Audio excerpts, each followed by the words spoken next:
diberikan kesehatan oleh Allah Subhanahu wa Ta'ala sehingga kita dapat melaksanakan pembelajaran pada pagi hari ini. Nah, sebelum kita mulai kepada pembelajaran, alangkah baiknya kita berdoa terlebih dahulu. Boleh dipimpin oleh KM? Sebelum kita mulai pelajaran, alangkah baiknya kita berdoa terlebih dahulu. Di dalam hati berdoa mulai. Berdoa selesai. Di sini Ibu akan mengecek kehadiran anak-anak ya. Esti, hadir Bu. Tiara, Hadir Bu. Salsabila, hadir Bu. Eka, hadir Bu. Dafa, Hadir Bu. Salwa, Hadir Bu. Sulaiman, Hadir. Alhamdulillah ya, anak-anak masih semangat mengikuti pembelajaran pada pagi hari ini. Baik anak, pada kesempatan kali ini kita akan mempelajari materi tentang teks eksposisi. Nah, sebelum Ibu menjelaskan apa itu teks eksposisi, ada yang tahu tidak? Saya Bu. Boleh Kak? Teks eksposisi adalah teks yang berisi tentang gagasan, pendapat, atau opini seseorang. Nah, betul sekali. Kita beri tepuk tangan untuk Eka. Nah, jadi teks eksposisi adalah teks yang berisi gagasan, pendapat, dan juga opini seseorang dalam menanggapi suatu isu atau permasalahan. Eksposisi biasa digunakan oleh seseorang untuk menyajikan suatu gagasan. Gagasan tersebut dikaji oleh penulis dan pembicara berdasarkan sudut pandang tertentu. Nah, untuk menguatkan gagasan yang disampaikan, penulis atau pembicara harus menyertakan alasan-alasan yang logis. Dengan demikian, penulis atau pembicara harus senantiasa aware terhadap masalah yang terjadi. Nah, setelah kita mengetahui pengertian teks eksposisi itu sendiri, nah di sini kita akan membahas tentang ciri-ciri teks eksposisi. Di sini ada yang tahu apa itu? Apa saja ciri-ciri teks eksposisi? Saya Bu. Boleh? Yang pertama, menjelaskan informasi atau permasalahan yang ada. Yang kedua, menggunakan gaya informasi yang mengajak. Yang ketiga, menyampaikan informasi atau permasalahan secara lugas dan menggunakan bahasa baku. Yang keempat, tidak memihak atau memaksakan kemauan penulis terhadap pembaca. Yang kelima, menggunakan fakta sebagai alat kontribusi atau alat pembuktian. Yang keenam, menggunakan opini bentuk pernyataan sikap terhadap topik yang dikemukakan. Betul sekali. Kita berikan tepuk tangan.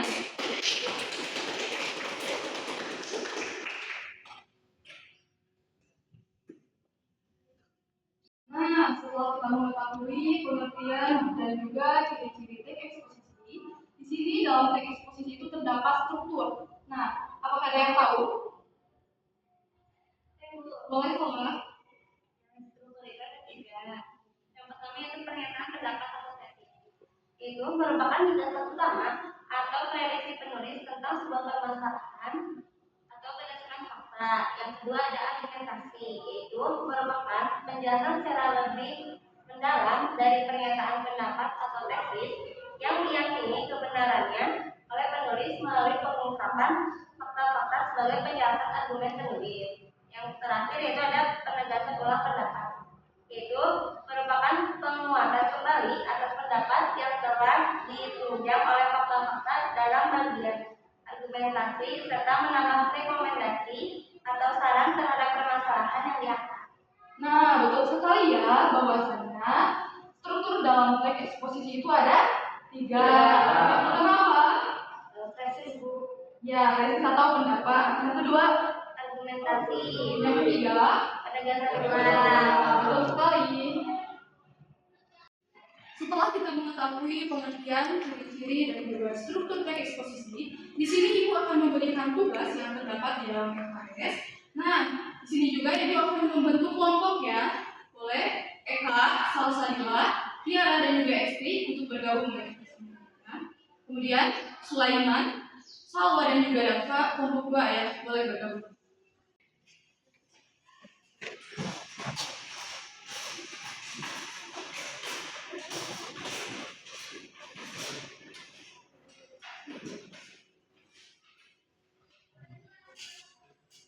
Tugasnya adalah nanti setiap kelompoknya akan berdiskusi teks eksposisi, kemudian anak-anak meneliti mana saja yang bagian pendapat, argumentasi, dan juga penelitian. Boleh Ibu kasih kelompok 1, LKS-nya. 3. Sudah? Nah, di situ ada tag eksposisi yang berjudul memahami tujuan generasi peserta didik. Boleh ya diteliti mana bagian pendapat, argumentasi, dan juga penegasan. Untuk kelompok 2 bisa dibuka di halaman 26. Sudah? Boleh diteliti juga ya mana bagian pendapat, argumentasi, dan juga penegasan. Oke anak-anak, silakan ya kerjakan secara jujur dan bekerja sama. Baik, Bu.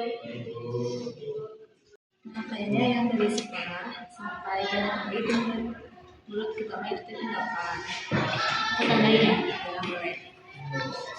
Nah kalau yang ini sebenarnya sampai tidak merata itu termasuk argumentasi.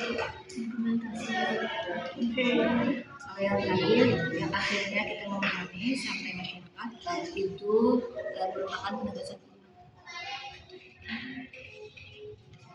Yang ini konsen ini itu pendapat. Kalau misalnya dari sini itu argumentasi mau ya.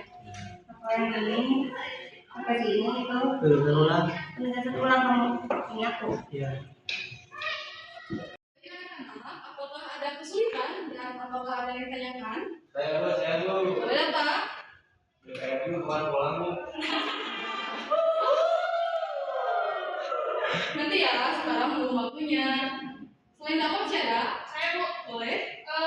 untuk hasil diskusinya gimana? Oh, baik. Nanti setiap kelompok itu mempresentasikan di depan ya. Terima kasih Bu.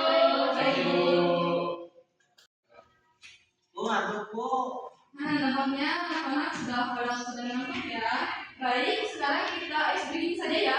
Mau tidak? Baik, di sini Ibu akan jelaskan ice breakingnya. Jadi ketika Ibu berkata tepuk pagi, anak-anak tepuk 1 kali. Ketika Ibu bilang tepuk siang, anak-anak tepuk 2 kali. Ketika Ibu bilang tepuk sore, anak-anak tepuk 3 kali. Nah, ketika tepuk kalah, jangan tepuk ya. Kalau nanti ada yang tepuk berarti kalah. Nah, ke depan dihukum. Kita mulai ya. Siap. Tepuk pagi. Tepuk siang. Tepuk sore. Tepuk malam.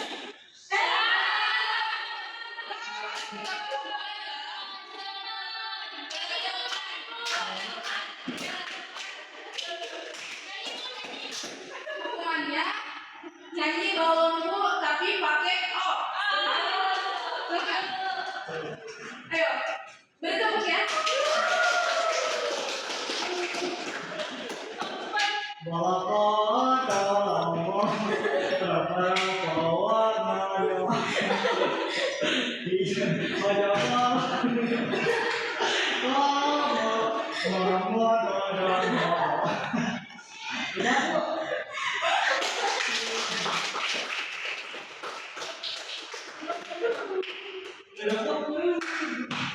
Baik anak-anak, diskusi kelas selesai. Sekarang untuk mengucapkan apakah yang saya siap? Nah, sekarang apakah sudah semangat? Siap. Baik. Nah, sekarang sesi diskusi telah selesai. Sekarang masing-masing kelompok maju ke depan untuk mempresentasikan hasil diskusi. Apakah sudah ada yang beres? Boleh maju ke depan kelompok 1.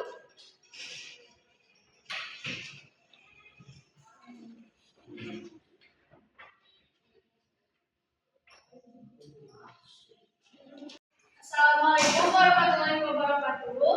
Waalaikumsalam warahmatullahi wabarakatuh. Baik, jadi di sini kami akan mempresentasikan hasil diskusi dari kelompok kami tentang teks eksposisi yang judulnya memahami tujuan zonasi peserta didik.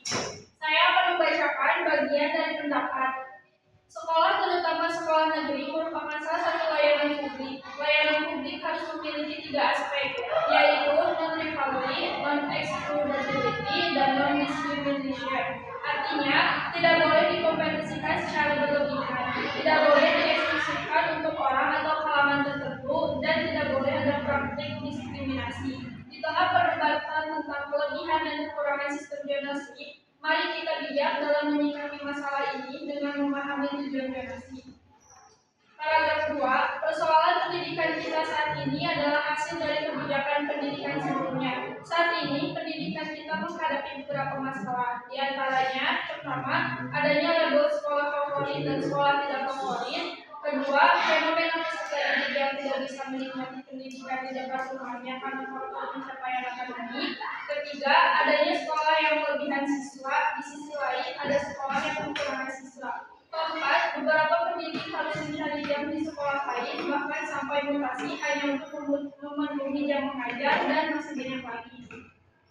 Selanjutnya, saya akan membacakan bagian argumentasi. Sebenarnya, sistem zonasi merupakan amanat Undang-Undang Sistem Pendidikan Nasional atau Sisdiknas. Sistem zonasi merupakan salah satu kebijakan yang ditempuh Kemendikbud untuk menghadirkan pemerataan akses pada layanan pendidikan serta pemerataan kualitas pendidikan nasional. Kebijakan zonasi pada penerimaan peserta baru diatur di dalam Peraturan Menteri Pendidikan dan Kebudayaan atau Permendikbud Nomor 14 Tahun 2018 dengan menggantikan Permendikbud Nomor 17 Tahun 2017 tentang PPDB. Perbaikan sistem zonasi tahun ini merupakan hasil evaluasi sistem zonasi tahun lalu yang terdapat beberapa kelemahan. Di antara perbaikan itu adalah pertama dihapuskannya jalur surat keterangan tidak mampu SKTM tidak menentukan diterima atau tidaknya peserta didik, tapi hanya untuk pertimbangan memberikan beasiswa. Kedua, berkaitan dengan perpindahan tinggal tiba-tiba diperbaiki dengan tanggal kartu fakta minimal 6 bulan sebelumnya. Masalah ketiga berkaitan dengan kewajiban menerima 90% calon siswa yang tinggal di lokasi dekat sekolah, 5% jalur prestasi dan 5% jalur perpindahan orang tua. Sudah diperbaiki dengan menambah jalur prestasi antara 5% sampai 15%. Upaya memperbaiki sistem zonasi akan terus dilakukan. Kementerian akan mendeteksi wilayah mana saja yang harus ditangani, mulai dari persadaran guru, fasilitas yang belum merata, dan juga jumlah siswa yang tidak merata. Baik, selanjutnya di sini saya akan memaparkan tentang penegasan pula. Akhirnya kita memahami bahwa sistem zonasi bertujuan baik. Pertama, pemerataan hak memperoleh pendidikan, artinya kalau ada sekolah favorit di suatu zona, maka dari itu menjadi hak dari siswa yang berdomisili di zona sekolah tersebut. Kedepan tidak ada lagi kastanisasi sekolah, serta tidak ada sekolah favorit dan tidak favorit. Kedua, zonasi melihat semua anak merupakan juara di bidangnya masing-masing.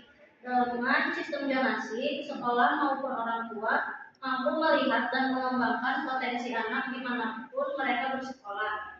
Ketiga, zonasi untuk pemerataan dalam pemenuhan sarana prasarana, redistribusi dan pembinaan guru, serta pembinaan kesiswaan. Keempat, memperbaiki ekosistem pendidikan. Baik, di sini saya akan melanjutkan penegasan ulang. Sistem zonasi dapat menghadirkan populasi kelas heterogen sehingga akan mendorong kreativitas pendidik dalam pembelajaran di kelas, meningkatkan keragaman peserta didik di sekolah, dan menumbuhkan miniatur-miniatur kebinekaan di sekolah. Memahami tujuan jangka panjang zonasi, maka kebijakan ini perlu didukung dan dikawal agar berjalan sesuai yang diharapkan pemerintah serta membawa manfaat bagi masyarakat. Baik, terima kasih. Kita berikan tepuk tangan untuk kelompok 1.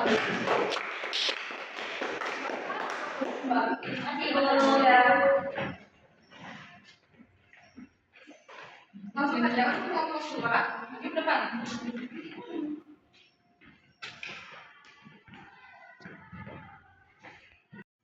Untuk yang lainnya boleh perhatikan ya. Baik, Bu. Assalamualaikum warahmatullahi wabarakatuh. Waalaikumsalam warahmatullahi wabarakatuh. Kami akan mempresentasikan hasil diskusi kami, yaitu pro kontra penggunaan handphone di sekolah. Di sini saya bagian pendapat. Sekarang ini banyak siswa dan guru yang membawa dan menggunakan HP di sekolah. Bagi para orang tua, penggunaan HP bagi anak-anaknya di sekolah dirasa sangat penting agar orang tua bisa memonitor keberadaan anak-anaknya di sekolah. Namun, di satu sisi, bisa menimbulkan gangguan baru yang membuat para siswa sibuk sendiri dengan urusannya tanpa memperhatikan pelajaran di dalam kelas. Kegunaan dan gangguan membawa HP ke sekolah ini membuat penggunaan HP di sekolah baik bagi para siswa maupun guru menimbulkan pro kontra dari semua kalangan, khususnya kalangan pendidik. Pro kontra penggunaan HP di sekolah pun terus berlangsung hingga saat ini. Apakah seorang siswa dan pendidik diperbolehkan menggunakan HP atau tidak di kelas? Bagi yang pro atau mereka yang berpendapat bahwa boleh menggunakan HP di kelas oleh seorang siswa atau guru beralasan bahwa HP ini bukanlah yang mewah lagi. Banyak hal baik yang bisa dilakukan, yaitu mendana ilmu maupun hanya sekedar berkomunikasi melalui HP oleh seorang siswa dan pendidik. Hanya saja selama pelajaran berlangsung, semua HP baik milik pendidik maupun milik siswa perlu dimatikan agar memudahkan interaksi siswa dengan guru. Tak sedikit pendidikan yang sama sekali telah menolak penggunaan HP di kelas. Selama pelajaran sering terjadi, bila HP siswa berdering, siswa yang bersangkutan langsung ditegur, dihukum atau HP-nya disita oleh guru. Alasan guru adalah HP membuat pelajaran terganggu, konsentrasi siswa terbagi-bagi ke berbagai persoalan selain pelajaran, dan itu tidak baik bagi pendidikan. Namun, apabila seorang pendidik menggunakan HP di dalam kelas, dia hanya ditertawakan oleh para siswa dan tidak diapa-apakan. Lanjut, kita lanjutkan argumentasi. Dalam sebuah sidang, para guru di sekolah pihak sekolah memutuskan bahwa seorang siswa maupun guru tetap dilarang untuk menggunakan HP selama pelajaran berlangsung di kelas.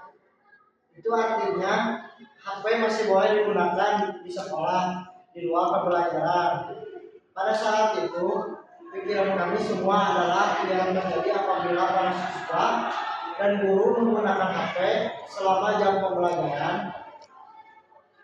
Tentu suasana akan sangat tidak baik bila kita membayangkan selama pendidik membahas sebuah topik, misalnya tentang kata benda di depan kelas, lalu terlihat para siswa mengambil HP kemudian melakukan orang tuanya atau anak-anaknya tanpa memperhatikan apa yang diajarkan pendidik di depan kelas, atau ketika para siswa sedang sibuk memperhatikan pelajaran, seorang guru mengambil HP di sakunya dan sibuk berbicara dengan koleganya, keluarganya tanpa pusing dengan para siswa dan siswi sedang menatapnya dengan perhatian.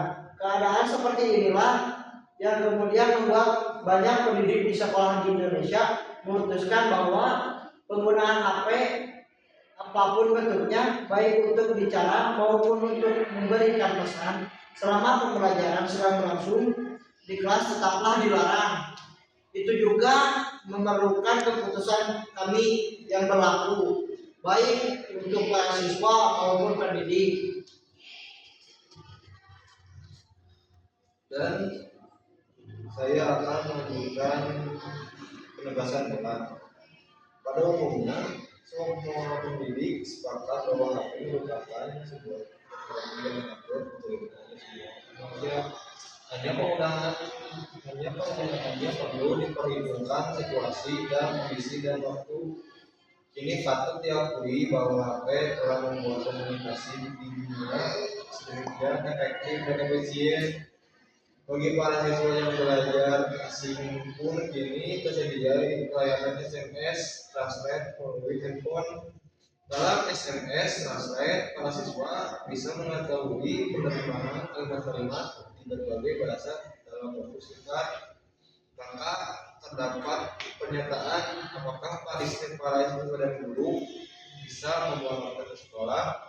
Kita bisa menemukan jawabannya. Ya, para siswa dan guru bisa membawa di sekolah, namun mereka harus mematikannya dalam kelas ketika pelajaran sedang berlangsung agar semua aktivitas dari HP. Dengan itu, menurut pendapat saya, penggunaan HP oleh para siswa dan guru masih bisa diperbolehkan apabila penggunaan HP itu terjadi di luar jam pelajaran di kelas.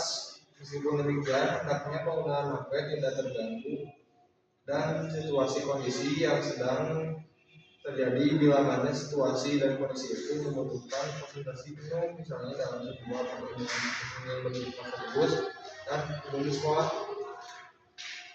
Cukup sekian presentasi dari kami. Assalamualaikum warahmatullahi wabarakatuh.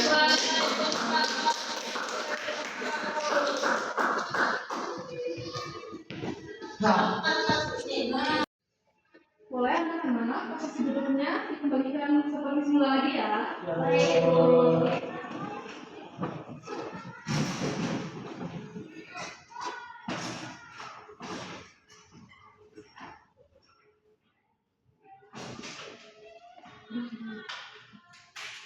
Oke, barusan nampaknya anak-anak sudah dapat membedakan ya mana itu pendapat, argumentasi, dan juga penjelasan ulang dalam teks. Supaya lebih mengasah pemahaman anak-anak dalam teks eksposisi, ibu akan memberikan tugas ya. Tugasnya yang Jadi mungkin banyak mau tugasnya. enggak Pak, cuma sedikit ya. Tugas dulu. Ibu udah kirim ya di grup WA, coba bisa buka. Dikerjakannya secara individu ya, tidak kelompok. Dikerjakan secara kelompok. Pokoknya kapan Bu? Hari ini, Oh, sekarang langsung aja. iya. Dikirimnya pakai file gitu ya. Nomor apa Bu akhirnya?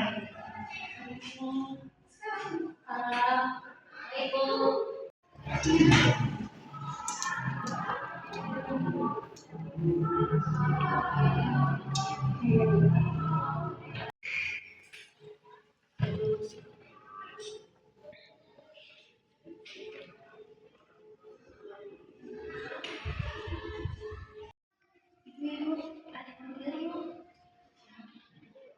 Dapat. Dapat. Ya Bu. Sudah beres? Belum. Belum kan? Kerjakan. Ya Bu. Bu, sudah Bu. Oke. Apakah yang lainnya sudah selesai? Dapat sudah selesai? Lain kali jangan seperti itu lagi ya. Oke. Alhamdulillah ya, pembelajaran pada pagi ini telah selesai. Terima kasih, tetap semangat ya. Wassalamualaikum warahmatullahi wabarakatuh. Waalaikumsalam warahmatullahi wabarakatuh. Terima kasih. Kami, saya Fajar Subagja dengan NIM 242144 sebagai kameramen. Dengan saya Sulaiman Dika dengan NIM 24210101 sebagai murid. Nama saya David Darus dengan NIM 2421 sebagai murid. Dengan saya Tiara Karamati Putri dengan NIM 24210065 sebagai murid. Dengan saya Salma Maria dengan NIM 242104 sebagai murid. Dengan saya Salsabila dengan NIM 24210088 sebagai murid. Saya Resma Fianti dengan NIM 24210081. Saya dari guru. Saya Karang Melati dengan NIM 24210046 sebagai murid.